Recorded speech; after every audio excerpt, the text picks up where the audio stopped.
Bismillahirrahmanirrahim. Assalamualaikum warahmatullahi wabarakatuh. Alhamdulillah dan alhamdulillah, pada hari ini, pada pagi hari ini Allah memberikan kita nikmat yang luar biasa. Mudah-mudahan ibu-ibu yang hadir hari ini selalu Allah berikan kesehatan, rezeki yang berkah, umur yang panjang, dan mudah-mudahan Allah jadikan kita semuanya istiqomah di jalannya. Amin ya rabbal alamin. Tak lupa salawat dan salam kita sampaikan kepada kekasih kita Rasulullah sallallahu alaihi wasallam, yang alhamdulillah setiap bulan kita pelajari sabdanya, berharap dengan membaca mengkaji sabda Rasulullah sallallahu alaihi wasallam kita bisa istiqomah mengikuti ajaran beliau sampai akhir usia kita insyaallah. Amin ya rabbal alamin. Hari ini kita sampai kepada hadis arba'in ke-12, meninggalkan hal yang tidak bermanfaat. Hadisnya ringan, singkat, padat, daging semua isinya. Apa kata beliau? Min husni islamil mar'i tarkuhu ma la ya'ni. Kalau mau jadi orang Islam yang baik gitu, tinggalkan hal-hal yang tidak bermanfaat. Hadis ini kalau kita amalkan maka kita sudah melakukan setengah ajaran Allah dan Rasul. Kenapa? Karena semua orang ingin tenang. Kalau semua berpikir nggak ada manfaatnya kita tinggalkan, maka tidak ada orang yang terganggu dengan perilaku kita. Tidak ada yang terganggu dengan tutur kata kita. Kalau seandainya semua orang mengamalkan hadis ini. Kenapa? Min husni islamil mar'i. Jadi di antara tanda sempurnanya iman Islam seseorang itu meninggalkan hal-hal yang tidak bermanfaat. Kita sering nggak melakukan hal yang tidak bermanfaat? Sering. Seandainya hadis ini kita lakukan, Masya Allah. Terus parameternya bermanfaat apa? Karena hadis ini dari Rasulullah Sallallahu Alaihi Wasallam. Beliau ingin agar individu kita baik, keluarga kita baik, masyarakat kita baik, maka fokus dengan tujuan utama, fokus dengan tujuan pribadi kita, sehingga kita akan meninggalkan hal-hal yang tidak bermanfaat. Mengapa? Karena hal-hal yang tidak bermanfaat itu adalah sebuah kesia-siaan, sia-sia saja. Orang yang sempurna Islamnya itu kalau nggak bermanfaat ditinggalkan. Maka hadis ini mengingatkan kepada kita bagaimana memulai untuk melakukan hal yang bermanfaat saja mulai tanggal 1 Muharram besok. Karena tanggal 1 Muharram itu tanggalnya atau bulannya kita hijrah. Ibu-ibu masih ingat apa arti hijrah? Al-muhajir man hajara ma nahallahu anhu. Yang disebut orang yang hijrah adalah yang meninggalkan larangan Allah. Jadi kalau ingin disebut hijrah maka meninggalkan larangan Allah. Terkait dengan hal-hal yang bermanfaat, apa saja hal-hal yang bermanfaat? Hal yang bermanfaat itu ada dua. Yang pertama, yang mampu mendekatkan kita kepada Allah maka itu bermanfaat. Semua yang mampu mendekatkan kita kepada Allah maka itu bermanfaat. Bagaimana caranya? Yang pertama, hablum minallahnya diperbaiki. Mumpung besok tanggal 1 Muharram, masih bulan haram, kalau kita memulainya dengan puasa dari tanggal 1 sampai tanggal 10 itu bagus. Cuma godaannya kalau mulai puasa hari Minggu tuh banyak kondangan ya, Bu. Terus gimana? Boleh puasa Senin Kamis. Kalau nggak bisa 10 hari, puasa tanggal 9 dan 10. Kalau nggak bisa tanggal 9, 10, tanggal 10 saja di hari Asyura. Itu mampu menggugurkan dosa 1 tahun. Rugi kalau kita tahu dalilnya tapi tidak mengerjakan. Maka hal yang bermanfaat itu hal yang mampu mendekatkan kita kepada Allah. Yang mampu mendekatkan kita kepada Allah itu ada dua, ada hablum minallah, ada hablum minan nas. Bukan hanya hablum minallah saja. Di antaranya tadi ya Bu ya, puasa boleh 10 hari, boleh tanggal 9 dan 10, boleh tanggal 10 saja. Kalau ada yang bertanya, memang ada puasa tanggal 1, dari tanggal 1 sampai tanggal 10 memang ada dalilnya? Ada. Dalilnya apa? Surat Al-Fajr ayat 2. A'udzubillahi minasyaitonirrajim, wal fajri wal layalin 'ashr. Demi waktu fajar dan demi malam yang 10. Berarti tanggal 1 sampai tanggal 10 Muharram dianjurkan memperbanyak ibadah. Mengapa? Karena ada hari Asyura. 10 Muharram itu hari Asyura. Kalau kita puasa, dosa kita digugurkan 1 tahun yang lalu. Kemudian yang kedua, selain puasa, kita dianjurkan perbanyak bangun malam. Sholat malam ya Bu. Hajat kita sama Allah banyak banget Bu. Ada yang pengen punya pasangan kan di sini ya. Ada yang pengen punya rumah, pengen punya kendaraan. Mungkin ada yang pengen juga pergi haji bersama keluarga. Banyak Ibu hajat kita sama Allah, sampaikan. Manjalah sama Allah, manja Bu sama Allah. Minta sama Allah apa saja. Karena Allah itu maha kuasa, maha kaya. Kita terkadang datang ke manusia. Manusia itu tidak selamanya seneng kalau kita minta ya Bu. Contoh, saya punya air 2 gelas, Ibu datang, Bu Fatia boleh minta airnya 1? Oh boleh, saya kasih, karena saya masih punya 1. Tapi kalau yang 1 lagi diminta, gimana Bu? Bu Fatia boleh nggak minta air 1 lagi? Saya minumnya yang mana? Gitu kan Bu, karena kepemilikan saya terbatas. Kalau sama Allah, minta apapun, kepemilikan Allah tidak terbatas. Minta Ibu.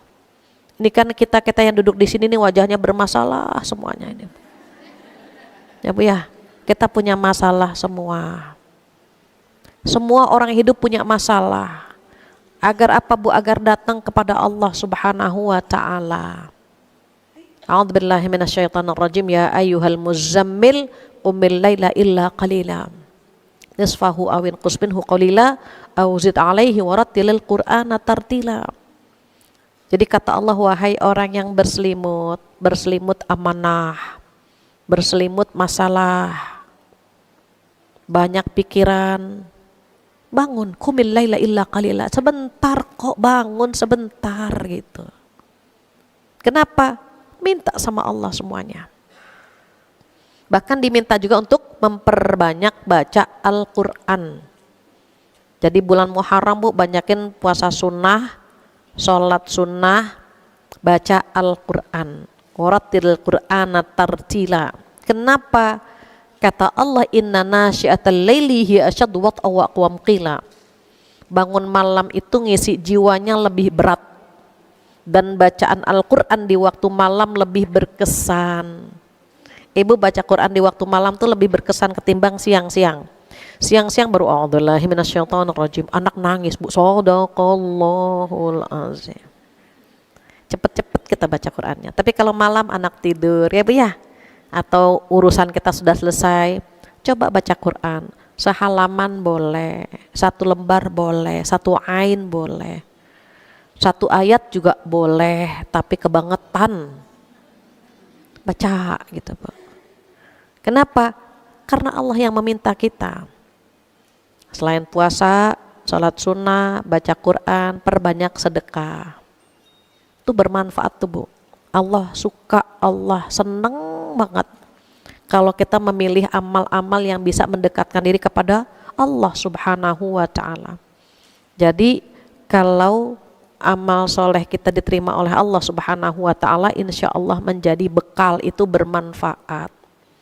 Terus kalau hablum minan nas, bagaimana hubungan dengan manusia? Bagaimana? Tengok orang tua kita, tengok pasangan kita, tengok anak-anak kita. Kalau orang tua atau suami, dia wajib memberikan sandang, pangan, papan. Sandang, pakaian, pangan, makanan, papan, tempat tinggal. Kalau orang sibuk sibuk mencari nafkah untuk 3 hal ini bermanfaat Ibu. Keluarnya kita biladullahi wasi'ah. Bumi Allah itu luas. Kenapa kita diingatkan dengan bumi Allah luas? Agar kita tidak ada alasan untuk tidak menjemput rejeki. Bahkan di surat Al-Mulk dikatakan apa Bu? A'udzubillahi minasyaitonirrajim. Huwallazi ja'ala lakumul arda dhalula famshu fi manakibiha wa kulu mir rizqih. Jadi ayatnya itu saya cek sebentar ayat berapa ya Bu, yang jelas di surat Al-Mulk. Saya khawatir salah ayatnya.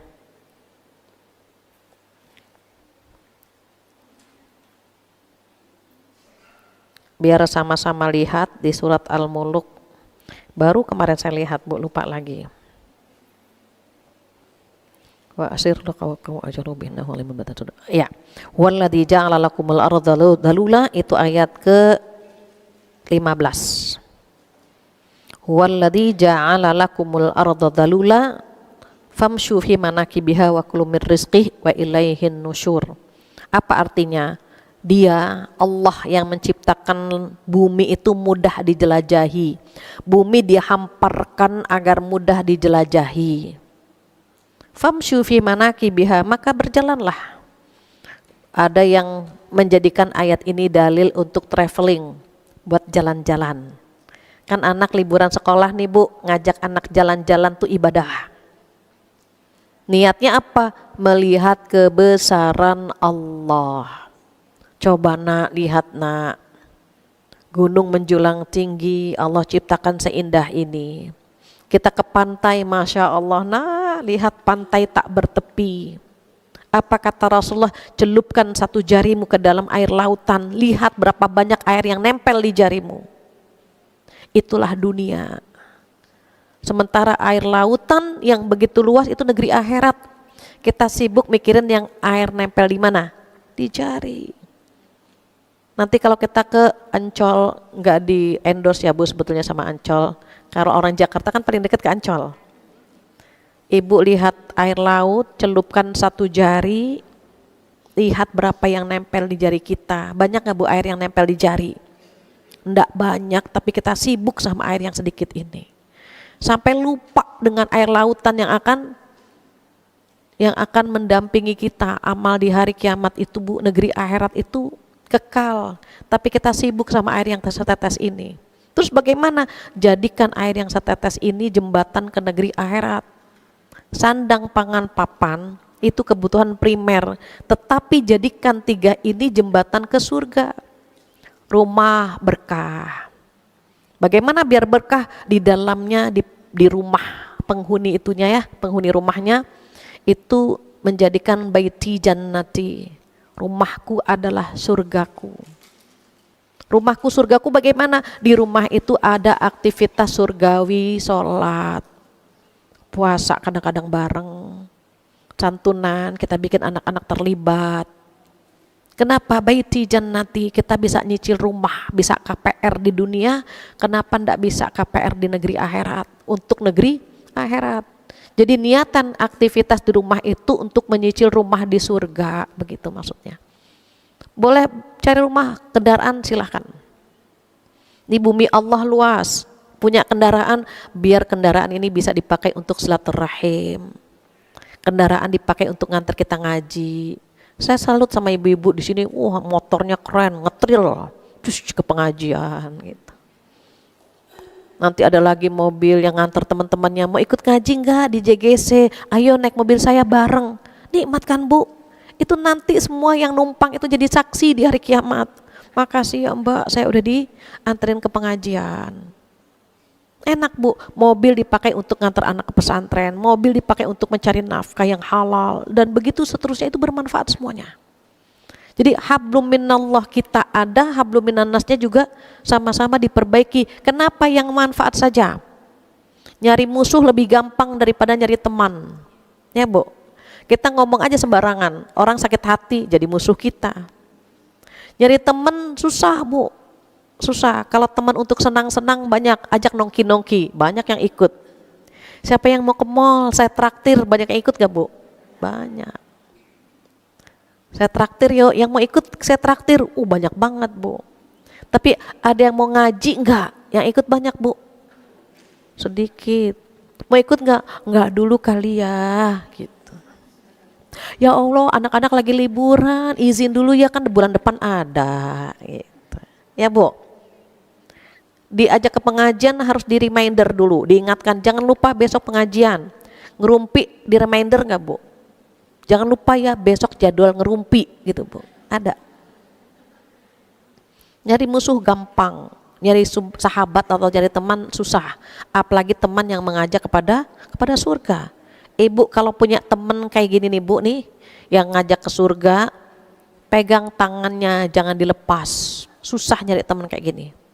Punya tetangga ya Bu ya, ngajak ke surga, punya temen ngajak ke surga, itu Masya Allah susah Ibu. Sedikit-sedikit ingat akhirat, sedikit-sedikit ingat akhirat. Memang capek ngikutinnya, tapi itu teman yang paling baik. Besok diumumin jangan lupa ke pengajiannya, dia ikut ngaji. Jangan lupa bulan Muharram kita bikin santunan ya, kita diajak lagi sama dia ke surga. Ibu-ibu masjid kekurangan ini nih, itu nih, tuh Masya Allah dia yang ngingetin semuanya. Kita diajak ke surga terus asal kita mau. Tapi umumnya yang begini nih Bu, yang ikut sedikit kan Bu. Yang duduk di pengajian, zakat mal sama zakat mall banyakan mana? Zakat mall. Ibu ke masjid bawa uang 5.000 saja udah tenang. Kotak jalan 5.000 cukup insya Allah. Kata ibu cukuplah 5.000, cemplungin gitu. Tapi ke mall bawa uang 5.000, ibu mau? Nggak berani. Makanya kalau ada orang, saya kalau ke masjid nggak biasa cuman bawa 5.000. Pengennya ada yang warnanya lain-lain lagi. Bagus Bu. Selama itu kotak diisi, geser, isi lagi, geser, masih bagus. Tapi kalau digeser terus digeser, nggak diisi-isi Bu, jangan. Kalau zakat mal atau sedekah, kita nyarinya yang paling kecil apa yang paling besar? Ada 5.000, 10.000, 20.000, 50.000, 100.000. Ibu biasanya ngisi yang mana? 5.000. 10.000 ikhlas lebih baik daripada 5.000 tidak ikhlas. Udah kecil nggak ikhlas lagi. Ya nih kotak jalan lagi ke sini, ya ke depan lagi nih kotak gitu ya. Minimal ada setiap hari ya Bu, setiap hari ada yang kita sedekahkan dari harta kita, dari waktu kita ya Bu ya. Kan sedekah itu tidak hanya dalam bentuk materi. Beda sama zakat, kalau zakat itu materi bentuknya, kalau sedekah itu tidak selamanya dalam bentuk materi. Ibu tadi pagi-pagi saya lihat udah sedekah. Senyum kepada teman itu sedekah kan? Sedekah yang paling gampang itu senyum sama teman. Kalau dia nggak bisa senyum sama temannya itu pelit banget udah Bu. Kenapa itu sedekah paling gampang? Yang penting ada temannya. Jangan senyum sendirian. Terus nanti sedekah lagi bantuin teman menyeberang. Nanti nyiapin sarapan keluarga, sedekah semuanya Bu. Tapi yang paling bagus yang mana Bu? Harta juga, lisan juga, amal juga itu sedekah. Jadi bukan hanya zikir saja, karena kata Rasulullah SAW apa Bu? Mengucapkan subhanallah sedekah, alhamdulillah sedekah, Allahu Akbar sedekah, la ilaha illallah sedekah. Tapi bukan hanya yang dari lisan saja, materi pun kalau bisa disedekahkan. Sholat 2 rakaat setiap pagi itu sedekah kepada 360 sendi yang ada di tubuh kita. Maka setiap hari kita urut nih Bu, diurut jam segini mau ngapain, jam segini mau ngapain. Terus kira-kira manfaat atau tidak. Kalau masak manfaat nggak Bu? Manfaat. Memberi makan atau ngasih makan sama anak-anak, apalagi masaknya sambil bacain sholawat, aduh itu makanan enak banget dimakannya, yang penting bumbunya cukup. Kalau misalnya kita merasa apalagi ya sore-sore sepertinya rapihin rumah, Itu manfaat Ibu. Kenapa orang kalau rumahnya rapi enak kan Bu? Ada vas bunganya, taplak mejanya, hordeng. Itu kan membuat mata orang lain menatapnya senang. Itu manfaat. Intinya sandang, pangan, papan. Itu yang primer itu mendatangkan manfaat. Berarti hablum minallahnya ada, hablum minannasnya juga ada. Hablum minannas siapa? Yang ada di rumah itu hablum minannasnya diperbaiki. Jangan sampai sama teman akrab bisa cipika cipiki, sama ibundanya ndak akrab. Saya sering sekali mendengar curhatan para ibu. Ibu-ibu ini curhatnya apa? Bu Fathia, saya sedih deh Bu. Saya punya anak bisa akrab dengan teman-temannya, bisa cium pipi kanan pipi kiri kepada teman-temannya, sementara sama saya ndak pernah. Saya ingin sekali dicium sama anak saya. Cium anak cium orang tua, agar ada kelekatan ya Bu ya. Jangan sampai ibu ini dibuat cemburu karena nggak pernah dicium sama putrinya. Teman-temannya diciumin, tapi ibunya nggak pernah dicium. Kenapa? Aktivis anaknya ini. Ada aktivis, ada aktebal. Aktivis itu maksudnya banyak kegiatan, aktif, dia aktif. Nanti ada di bansos, di sungai, nanti di gunung, nanti di laut, di mana saja dia ada. Tapi hari-hari buat ibunya tidak ada. Ibunya sampai dibuat kangen sama dia. Nak, kan hari Minggu nak pengennya ibu kumpul sama kamu nak. Ini ada kegiatan lagi. Betul. Kita boleh beraktivitas, tapi jangan lupa ibunda kita punya rasa rindu sama anaknya. Meluk ibu itu pahala itu. Bu, berangkat dulu ya. Cium tangannya. Suami juga begitu. Kadang-kadang ibunya semua pengajian didatengin. Hari buat sama suami nggak ada. Padahal ngobrol sama suami itu bermanfaat, Ibu. Ngobrol yang paling banyak pahalanya itu yang ngobrol sama suami dan anak-anak, sama keluarga itu Masya Allah. Jangan sampai kita arisan, kita ngaji kemana-mana, tapi ngobrol sama suami jarang. Ada yang bilang masalahnya Bu kalau ngobrol sama suami bawaannya perang terus. Berantem terus Bu, baru sebentar berantem. Itu kenapa? Saya bilang karena setannya bermain di situ. Cari obrolan yang kita nggak berantem. Itu memang setan tuh begitu. Setan tuh akan nyari cara bagaimana suami istri perang, kakak adik berantem, gitu kan Bu. Itu dibuat oleh setan sedemikian rupa, padahal pahalanya besar. Kayaknya sia-sia banget nih ngobrol sama suami sekian jam.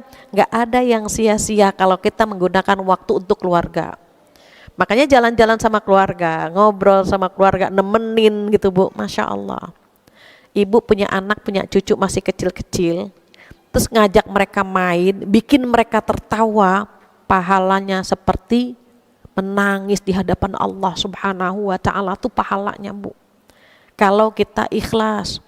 Kadang-kadang kita menganggap buang-buang waktu saja. Enggak ada yang buang-buang waktu kalau kita niatnya untuk Allah Subhanahu wa ta'ala. Selama hati kita digantungkan untuk Allah, itu ibadah semua. Ini air putih, kalau minumnya sekadar menghilangkan haus ya sudah. Tapi ketika kita tahu, ya Allah, Masya Allah, Allah ngasih air putih sama kita. Minumnya pakai tangan kanan, baca bismillah.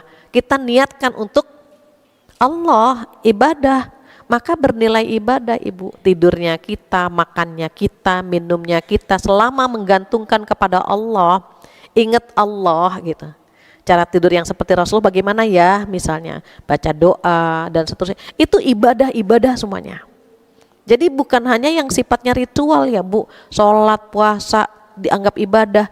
Hubungan dengan manusia pun jika digantungkan kepada Allah Subhanahu wa ta'ala, maka bernilai ibadah. Jadi manfaat itu yang mampu mendekatkan kita kepada Allah, baik hubungan dengan Allah maupun hubungan dengan manusia. Ngajak anak sholat, kan mendekatkan dia kepada Allah kan Bu, itu manfaat. Kalau dunia bagaimana tadi urusannya sandang, pangan, papan, ngobrol bisnis, kerjaan, itu manfaat. Jadi bukan hanya hubungan dengan Allah saja tetapi hubungan dengan manusia, itu yang pertama. Yang kedua, Karena kita dimintakan tanggung jawab oleh Allah Subhanahu wa taala, maka setiap lisan kita dimintakan tanggung jawab. Gerakan kita, langkah kita dimintakan tanggung jawab. Mengikuti atau campur tangan dalam urusan orang lain yang tidak bermanfaat dimintakan tanggung jawab. Jadi banyak, mohon maaf, ibu-ibu yang terkadang mau ikut campur urusan orang. Bukan ibu-ibu di sini, ibu-ibu di sana, jauh Bu, jauh. Deket pantai kesanaan lagi tuh Bu, ya Allah. Kalau urusan tetangga pengen ikut campur terus Bu. Emang dia begitu? Oh ya Allah, gak nyangka ya. Terus ya Allah gitu. Kenapa mau ikut campur? Urusan kita udah banyak banget. Urusan kita Bu, tanggung jawab kita udah banyak banget, ngapain ikut campur urusan orang? Capek. Fokus Bu, fokus sama tujuan hidup kita. Fokus aja. Kalau mikirin orang capek. Kita saja urusan kita, anak-anak kita gitu kan Bu. Pengen ngaji juga, pengen ngajar juga, pengen, itu udah banyak banget Bu. Maka hadis ini menyampaikan kepada kita, pesan kepada kita, tidak perlu ikut urusan orang lain yang tidak bermanfaat. Mertua ikut campur menantu, perang gak Bu? Perang. Memang suamimu beliin apa? Perang Bu. Tapi kalau mereka punya masalah, mereka mencari solusi, konsultasi kepada kita, terus kita memberikan solusi, itu bermanfaat. Tapi kalau kita nimbrung, kita ikut campur yang membuat mereka menjadi berkelahi, tidak bermanfaat. Yang paling paham tentang manfaat dan tidaknya, orang merasa nyaman gak kalau kita ikut campur. Nah itu. Orang gak merasa nyaman dengan kehadiran kita, itu gak bermanfaat. Tapi kalau orang nyaman, ya Allah syukur ada ibu, saya mau minta solusi Bu, gimana ya Bu, kalau itu berarti bermanfaat. Tapi kalau kita datang, ya dia datang, ya urusan tambah repot nih. Nah itu kurang bermanfaat. Kenapa? Kehadiran kita tidak dikehendaki.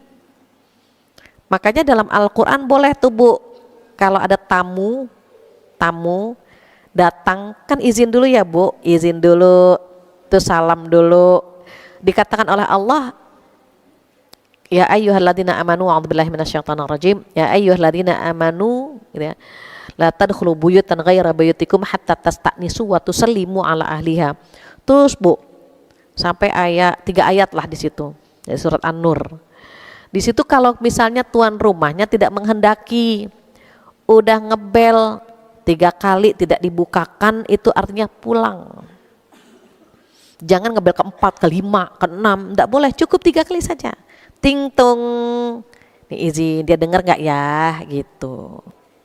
Tunggu sebentar, ting tong, dia mungkin lagi siap-siap pakai baju. Sekitar sholat lah 4 rakaat. Kalau memang kita datangnya waktu sholat, kira-kira dia sholat 4 rakaat. Biasanya kan kita zuhur atau asar ya Bu datang. Ketiga nih, ting tong, kita tungguin dia berkenan nggak kita datang. Kalau dia tidak berkenan, dia tidak bukakan pintu, ya sudah pulang, kata Allah. Pulang. Ini kita, ya Allah kemana sih ya Allah, ngintip. Ngapain mata ke dalam kalau disuruh izin? Nggak boleh mata ke dalam rumah orang yang bukan milik kita. Kita terkadang kreatif, dibukakan ngebel, nggak dibukakan pintu, kita langsung gini Bu.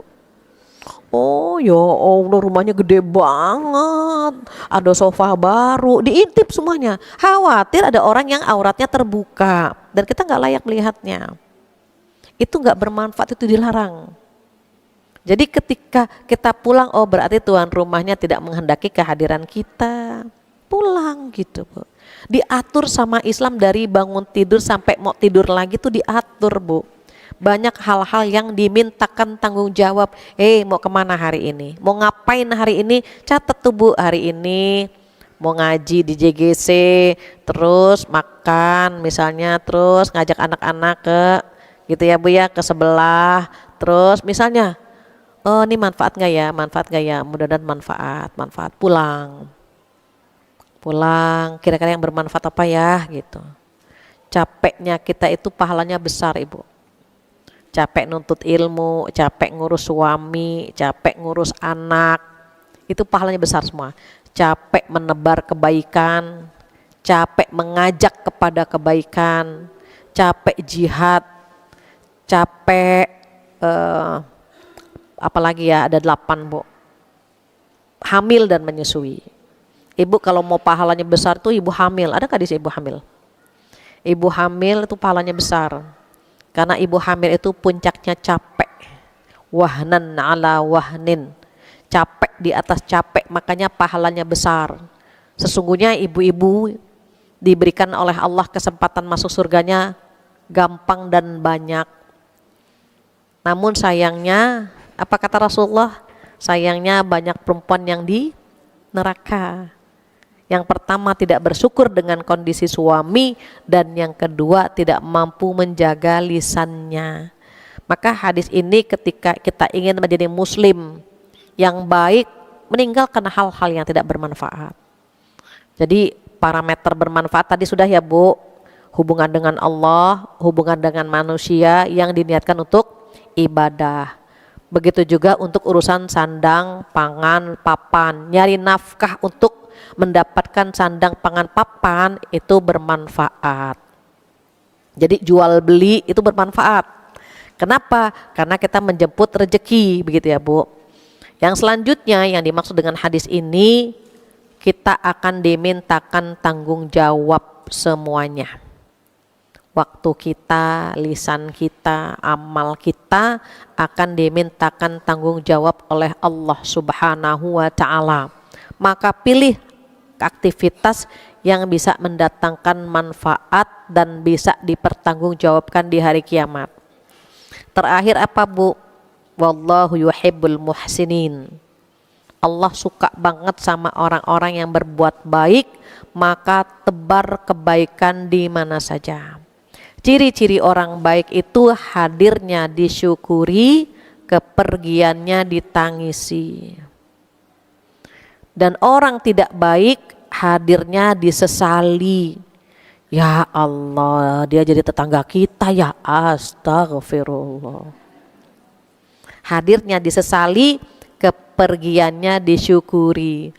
Alhamdulillah, akhirnya dia pergi juga gitu.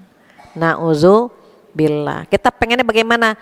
Hadirnya disyukuri, kepergian kita ditangisi. Kita pindah rumah saja orang nangis misalnya. Kenapa? Ya nggak ada ibu lagi, ibu padahal enak banget selama ibu di sini gini. Oh dia senang banget gitu Bu. Tapi kalau kita hadir, mereka nggak suka. Kita datang, mereka nggak suka. Khawatir kehadiran kita tidak diinginkan. Maka kita harus mengukur diri. Bahasa gampangnya harus tahu diri. Ini kira-kira bagaimana kehadiran kita, bagaimana pergaulan kita dan seterusnya. Karena kita akan menyambut tahun baru Hijriah, kita sama-sama minta sama Allah ya Bu, ya Allah berikanlah kenikmatan hamba untuk selalu berdialog denganmu ya Allah. Minta ya Bu, sama-sama minta biar enak baca Quran, biar enak bangun malam ya Bu ya, biar enak duduk di majelis ilmu tuh minta Ibu, minta sama Allah. Kenapa Bu? Karena kita tahu sesuatu yang luar biasa itu kan terkadang susah untuk kita kerjakan. Memulai sesuatu itu susah ya Bu. Kita pernah dengar ada kalimat mukjizat, ada karomah, ada maunah gitu ya Bu. Mukjizat itu sesuatu amrun khariqun lil 'adah, extraordinary, sesuatu yang luar biasa yang Allah berikan kepada para nabi, namanya mukjizat. Ada amrun khariqun lil 'adah, ada sesuatu yang luar biasa itu yang diberikan kepada para wali, namanya karomah. Nah, kita pengen banget diberikan sesuatu yang luar biasa sama Allah. Pengen banget dikasih sesuatu yang luar biasa yang Allah berikan kepada orang-orang beriman. Apa namanya? Namanya maunah, pertolongan. Pertolongan itu bukan hanya diberikan pada saat kita punya masalah, kemudian dibantu, ditolong, bukan hanya itu. Ketika kita mudah melakukan amal soleh, itu pun pertolongan, Ibu. Dimudahkan duduk di sini, dimudahkan sholat malam, dimudahkan baca Quran, itu pertolongan. Memang kalau kita lagi ada ujian dikasih solusi, senang ya Bu. Kita belum sarapan, ya Allah belum sarapan, tiba-tiba tetangga ting-tung, Bu ini ada nasi goreng gitu kan. Aha, ini maunah, ini pertolongan. Ada rezeki dari arah yang tidak terduga. Itu kan yang Allah berikan Bu, untuk orang-orang yang bertakwa kan demikian. Min haitsu la yahtasib, dikasih rezeki dari arah yang tidak terduga, itu bentuk pertolongan Allah. Tetapi Allah itu tidak memberikan pertolongan kalau kita nggak dekat kan Bu. Kalau kita dekat sama Allah kan pertolongan Allah banyak gitu. Nah ketika kita mudah melakukan amal soleh, itu juga pertolongan dari Allah. Kita nggak mungkin duduk di sini kalau nggak dibantu sama Allah. Dengan izin Allah kita duduk di sini. Enaknya kalau anak-anak libur ngapain Bu? Main kan sama anak-anak ya. Nak mau main kemana? Nak mau jalan kemana? Nak mau makan di mana? Itu enaknya begitu. Tapi nak mama ngaji dulu. Terus langkah kita dipermudah ke majelis ilmu, itu juga maunah namanya. Pertolongan. Jika Allah menghendaki kebaikan dari seorang hamba, maka Allah akan mempermudah hambanya melakukan kebaikan, baik yang direncanakan maupun tidak. Ibu semalam niatkan, saya mau ngaji besok di JGC gitu. Niatkan Bu, terus dipermudah niat kita. Karena Allah menghendaki kebaikan dari kita. Bahkan ada yang amal solehnya itu nggak kita niatkan Bu. Kita nggak niatin. Tiba-tiba ada yang datang ke rumah kita. Misalnya ada yang minta pinjaman, atau kita lihat ada kakek-kakek jualan telur asin, itu kesian banget nih kakek. Kita beli telurnya, kita lebihkan, itu kan kebaikan yang tidak kita rencanakan. Itu akan Allah permudah kalau Allah nolong kita. Jadi ketika kita mudah melakukan amal soleh, itu pun maunah. Dan kita pengen banget dapat ini terus kan Bu. Setiap ada kebaikan Allah mudahkan, setiap ada pintu kebaikan Allah mudahkan, pengen banget, tapi kan perlu minta sama Allah.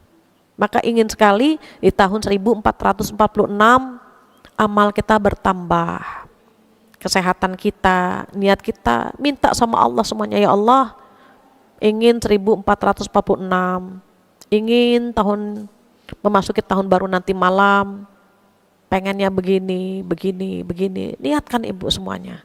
Minta sama Allah Subhanahu wa Ta'ala.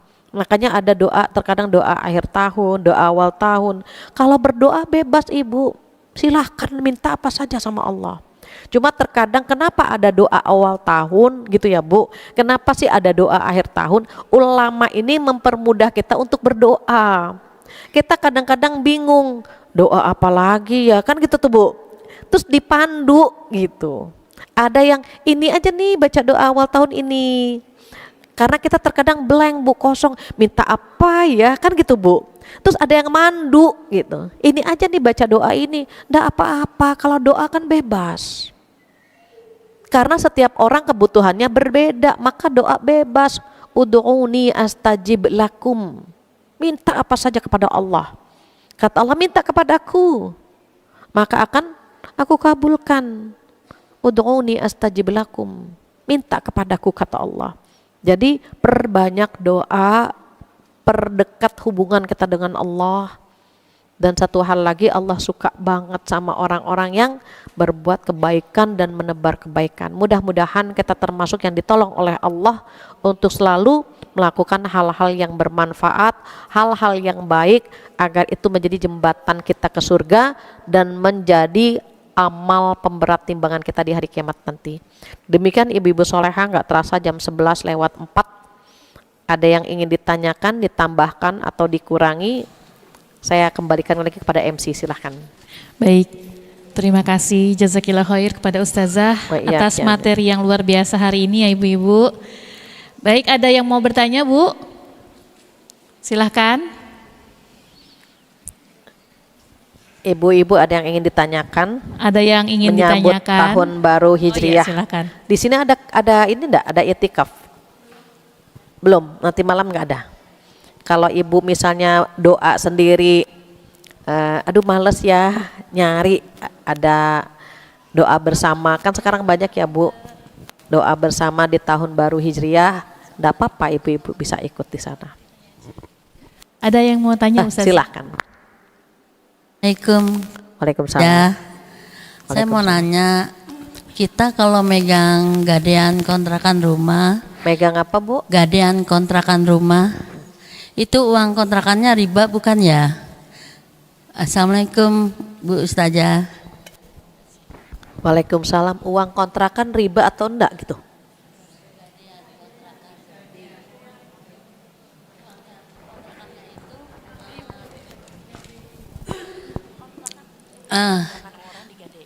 Kontrakan rumah orang kan digadein, saya misal, terus saya dijanjiin nanti tiap bulan uangnya buat saya. Nah terusnya uangnya itu riba apa tidak Bu Ustazah? Kalau ke pegadaian syariah insya Allah dari riba karena sistemnya berbeda.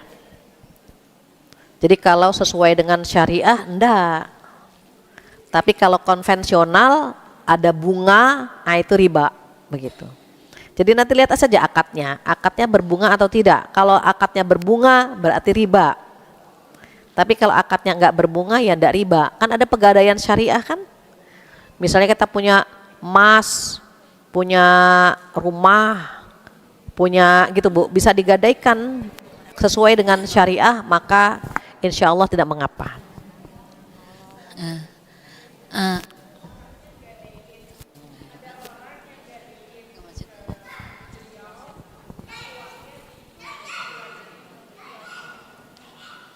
Iya, kalau akadnya sesuai syariah nggak apa-apa. Akadnya sesuai dengan syariah. Iya, sama jual beli kalau akadnya syariah kan boleh. Bisnis akadnya syariah boleh. Semua kalau akadnya syariah, nah itu dibolehkan. Makanya perlu bertanya kepada yang ahli dalam urusan ini. Sama, mohon maaf ya Bu, jadi nyambung. KPR, ada yang bilang Bu Fatia, saya nggak berani KPR karena di bank. Tergantung, saya bilang kalau KPR-nya syariah di bank syariah bukan bank konvensional itu ndak riba gitu. Tapi kalau KPR-nya di bank konvensional maka jatuhnya riba. Walaupun ada yang datang ke saya, Bu Fatia kenapa menganjurkan jamaah menggunakan uang bank gitu ya? Kan padahal bank riba semuanya. Tidak, saya bilang tergantung akadnya. Kalau akadnya syariah enggak. Tapi kalau bunga maka riba gitu. Jadi sama mau di bank ataupun transaksi biasa maka tergantung akadnya. Kalau ada yang bilang apa bedanya? Beda. Ada orang tinggal satu rumah. Yang satu niatnya nikah. Yang satu niatnya kumpul kebo. Beda kan Bu? 7-Eleven.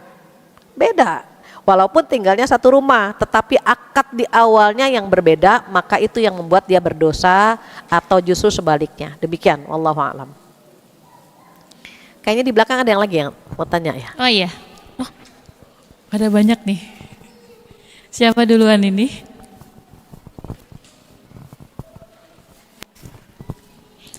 Bismillahirrahmanirrahim. Assalamualaikum warahmatullahi wabarakatuh. Waalaikumsalam.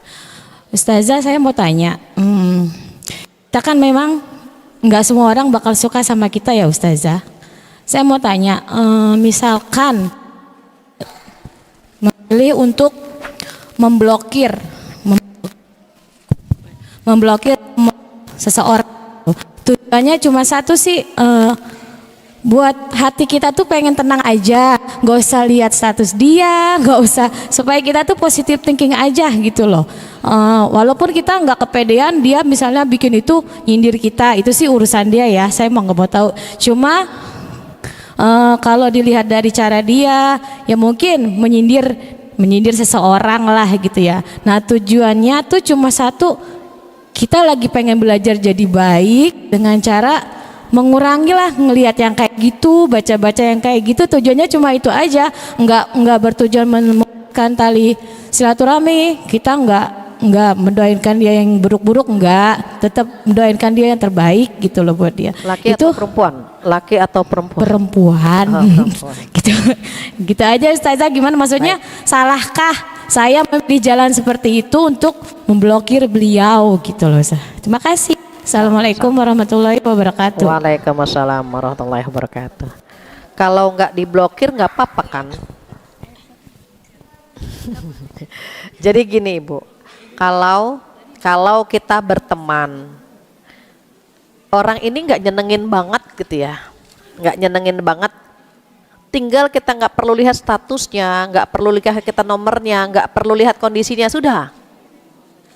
Kenapa nggak boleh diblokir? Khawatir even awalnya niatnya tidak ingin memutus hubungan silaturahim, tetapi kan kalau diblokir benar-benar dia nggak bisa silaturahim sama kita. Jadi kalau kita berteman itu sering saya sampaikan kita seperti pemain tinju. Pemain tinju kan kadang-kadang perlu mukul, kadang-kadang perlu ngeles. Nah berteman tuh begitu, kadang-kadang kita perlu mukul dalam artian mempengaruhi dia, mengajak dia untuk melakukan kebaikan. Yang paling tahu kita kuat atau tidaknya kan kita berani atau tidak. Kita kan pengen dapat poin juga di hadapan Allah. Nah pemain tinju kan gitu, kalau dia mukul dapat poin kan. Tapi kalau dia ternyata pukulannya lebih sering, sering banget nih, babak belur kita menghindar saja tanpa memblokirnya. Karena kita tidak pernah tahu, boleh jadi nanti dia yang akan menolong kita saat kita kesulitan. Jadi memutus hubungan itu tidak dibolehkan, tetapi menjaga jarak itu yang dibolehkan. Karena kita tidak pernah tahu, boleh jadi dia yang akan membantu kita, boleh jadi dia yang akan merubah kita dan begitu seterusnya. Jadi menjaga jarak saja tanpa memblokir atau memutus hubungan. Demikian wallahu a'lam. Kenapa dorong-dorongan nih? Kayaknya ada bertiga-tigaan ini. Ya, selanjutnya. Assalamualaikum warahmatullahi wabarakatuh. Waalaikumsalam. Bu Ustazah, saya mau nanya, perkenalkan nama saya Rizka.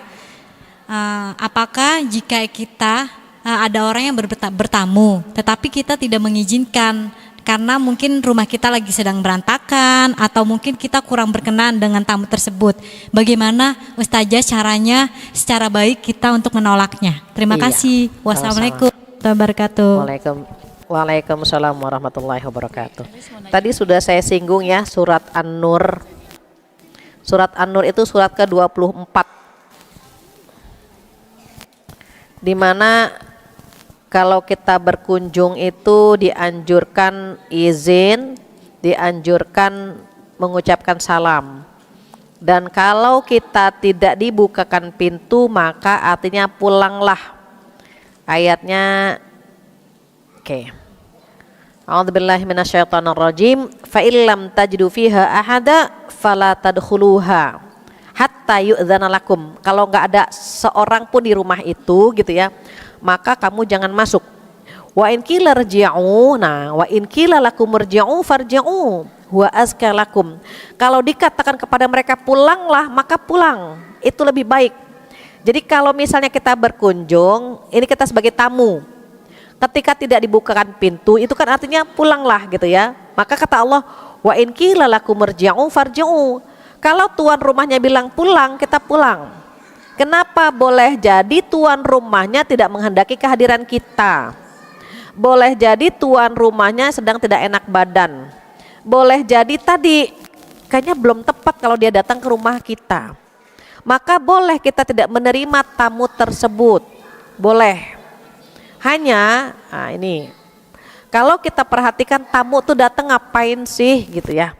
Pertama dia punya kebutuhan sama kita. Yang kedua, kata Rasulullah SAW, ketika seorang pria datang kepada beliau curhat tentang istrinya yang gak suka banget kalau ada tamu. Jadi kalau suaminya datang sama teman-temannya atau teman-teman suami datang, dia gak suka. Apa kata Rasulullah? Kalau begitu titip salam untuk istrimu. Perhatikan apa yang kami bawa saat kami datang dan perhatikan apa yang kami bawa saat kami pulang. Akhirnya berita ini disampaikan kepada istrinya. Rasulullah SAW berpesan, tolong perhatikan apa yang kami bawa waktu kami datang. Ditunggu tuh Rasulullah dengan para sahabat datang ke rumah ke rumah pria itu. Seakan-akan tamu itu datang membawa apa? Membawa daging, membawa buah, membawa makanan yang banyak. Artinya tamu itu membawa rezeki. Ketika pulang, ternyata tamu itu seakan-akan membawa ular, membawa kalajengking, membawa racun, membawa musibah. Jadi kalau kita tahu betapa indahnya kehadiran tamu bisa menambah rezeki kita, Allah beri, Allah kasih. Tapi kalau kita menganggap ya dia nginep nih, ya lama nih gitu, musibah nih, apalagi dia bawa koper, oh ya ini alamat lama nih gitu ya. Tergantung kalau kita menganggapnya musibah atau masalah, maka khawatir sama Allah gitu. Karena kan Allah bersama prasangka kita. Karena Allah bersama prasangka kita. Tetapi di satu sisi kita boleh memilih. Boleh memilih, ini kayaknya tamu bikin masalah. Kita udah tahu, sudah pengalaman. Kalau dia datang kita pasti berantem sama suami. Kalau dia datang pasti bikin masalah lah. Terus kita tidak menghendaki kehadirannya, boleh. Dia datang, ting tong, assalamualaikum, kita jawab, waalaikumsalam, gitu. Kan menjawab salam hukumnya wajib, gitu kan? Kalau dia mengucapkan salam, wajib dijawab, tapi nggak usah keras-keras, nanti ketahuan kita ada di dalam. Bu, assalamualaikum, waalaikumsalam, gitu. Ibu, ting tong, boleh nggak? Boleh, karena kadang-kadang ada tamu yang tidak kita kehendaki kehadirannya, atau malah suami bilang, Bu, saya mau keluar kota, jangan ada tamu masuk ke sini. Oh suami kalau udah ngelarang, nggak boleh tuh Bu. Suami nggak suka sama teman kita, saya nggak suka. Setiap dia datang pasti kita berantem. Jangan masukkan dia ke rumah ini, nggak boleh tuh Bu. Misalnya ayah tidak redho kalau dia masuk ke sini, nggak boleh tuh Bu. Teman kamu tuh selalu bikin masalah, jangan izinkan dia masuk lagi. Maka kita tidak boleh mengizinkan dia masuk. Kalau mau ketemu bagaimana? Di tempat lain, jangan di rumah kita. Taat kepada suami hukumnya wajib. Maka demikian Allah mengatur kalau kita jadi tuan rumah atau kita yang datang ke rumah seseorang, diatur sama Allah agar kita merasa nyaman, agar kita masing-masing merasa tidak tertekan dan begitu seterusnya. Demikian wallahu alam. Baik Ibu-ibu solehah, saya rasa cukup sekian. Nggak ada pertanyaan lagi kan? Oh ada satu lagi, di mana? Ada satu lagi.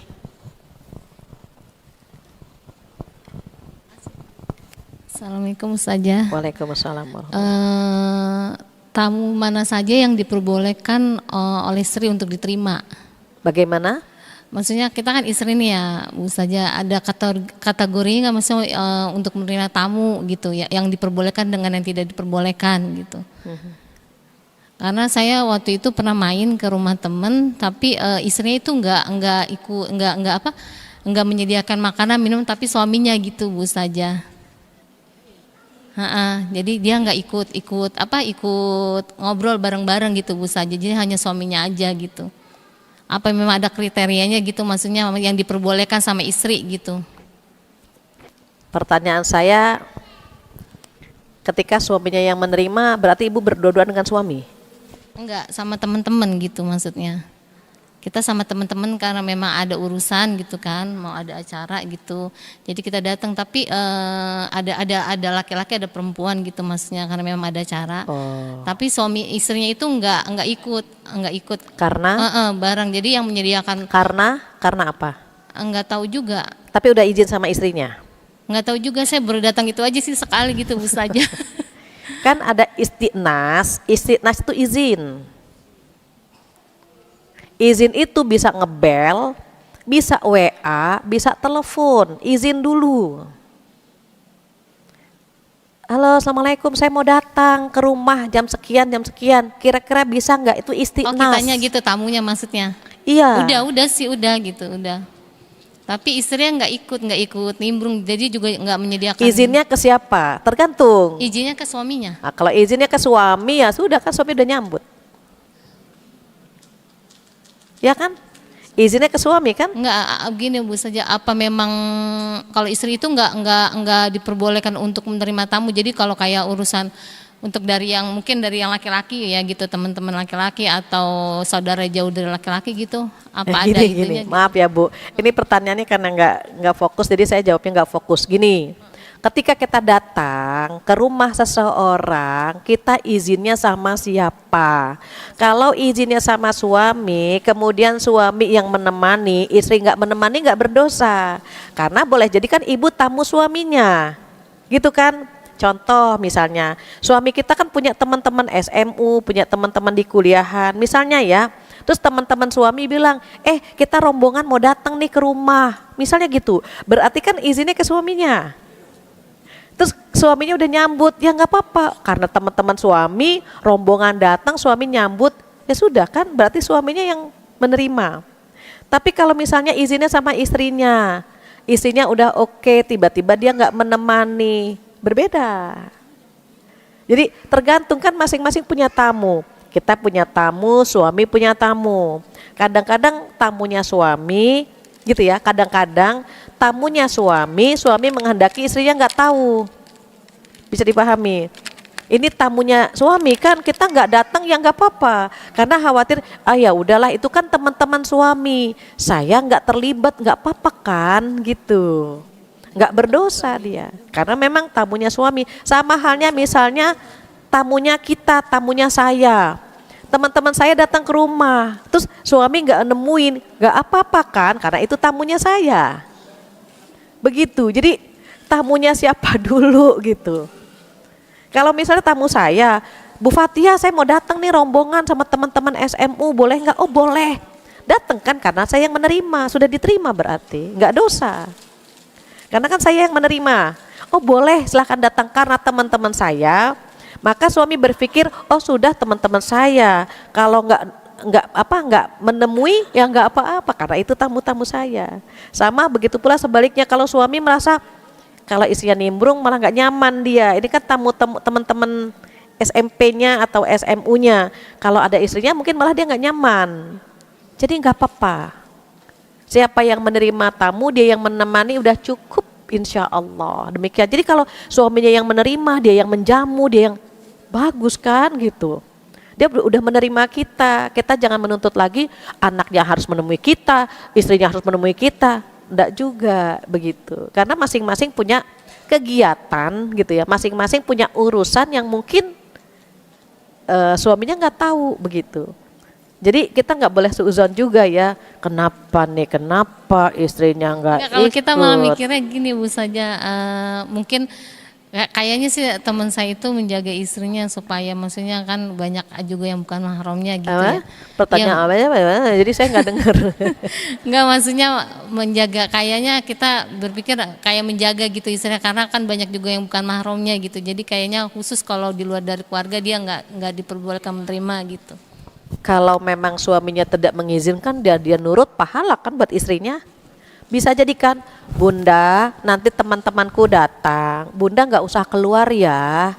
Bisa jadikan, akhirnya istrinya nggak keluar, taat kan berarti dia sama suaminya, nggak apa-apa kan gitu. Bun nanti temanku datang, Bunda nggak usah keluar ya, biar ayah saja yang menemani yang ini. Bunda nggak usah keluar kan, boleh jadi begitu kan. Sehingga bundanya tidak keluar. Justru perempuan ini baik. Karena suaminya melarang dia untuk keluar, baik kan? Jadi kita keluar itu harus husnuzon, ke dalam harus ikhlas. Jadi positive thinking. Oh boleh jadi istrinya nggak keluar karena suaminya tidak mengizinkan. Boleh jadi istrinya tidak keluar karena ada urusan atau ada kegiatan di tempat lain. Boleh jadi begitu.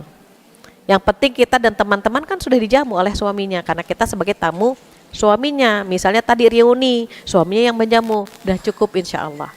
Demikian ya, jadi husnuzon tetap didahulukan. Baik Ibu-Ibu Soleha, saya rasa cukup sekian untuk pertemuan hari ini. Insya Allah kita bisa bertemu lagi dua bulan depan ya. Bulan depan dengan keimanan yang lebih baik lagi. Dan mudah-mudahan tahun 1446 lebih berkah, lebih baik, mampu mendekatkan kita kepada Allah lebih dekat lagi insya Allah. Demikian, kurang lebihnya mohon maaf. Jika ada kesempurnaan milik Allah saja, kekurangan dari saya mohon dibukakan pintu maaf yang sebesar-besarnya. Kita tutup dengan doa penutup majlis bersama-sama. Subhanakallahumma wa bihamdika asyhadu an la ilaha illa anta astaghfiruka wa atubu ilaik. Wabillahi taufiq hidayah. Assalamualaikum warahmatullahi wabarakatuh.